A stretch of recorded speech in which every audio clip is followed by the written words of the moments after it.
Britain's housing crisis has been solved. The crisis is over.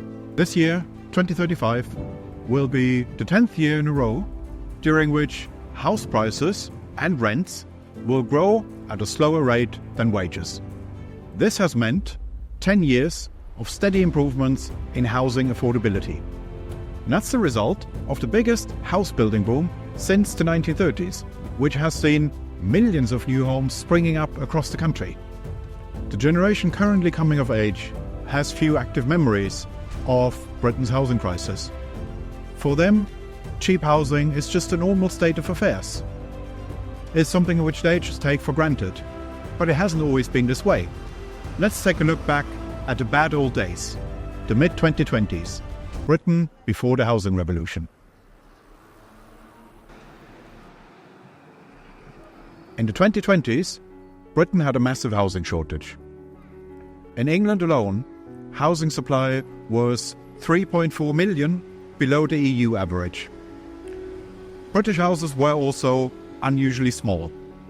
The average British house had only 2/3 of the floor space of the average Dutch, German, Belgian or French house.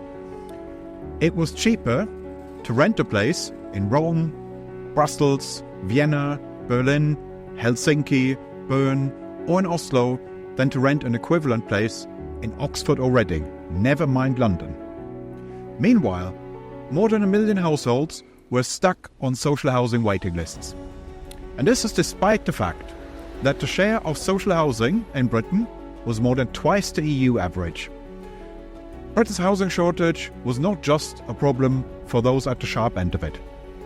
It made the whole country poorer in lots of ways.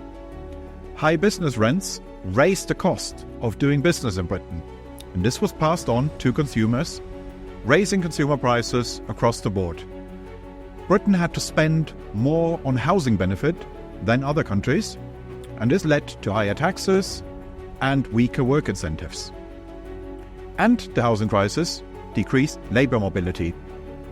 House prices were highest in the most prosperous parts of the country. This made it harder for people to move to those places. So what was the problem? Essentially, Britain had a planning system which made it far too easy for NIMBY obstructionists to block development. NIMBYs were the most powerful political lobby in Britain. So at the end of 2024, the government finally decided to tackle this problem head-on. They didn't need any new ideas for this. The ideas had been there the whole time. They just had to be implemented. So the government gave automatic planning permission for greenbelt land around commuter stations and for golf courses. They implemented street vaults, which gave streets the opportunity to opt out of the planning system altogether and to grant themselves development rights to build upwards.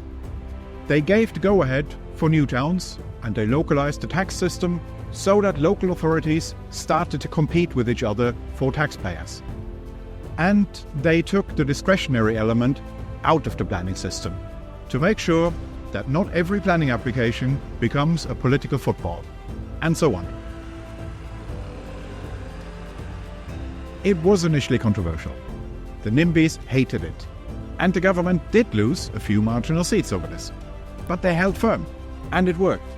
Britain's housing revolution did not just solve the housing crisis itself. It also had plenty of positive side effects.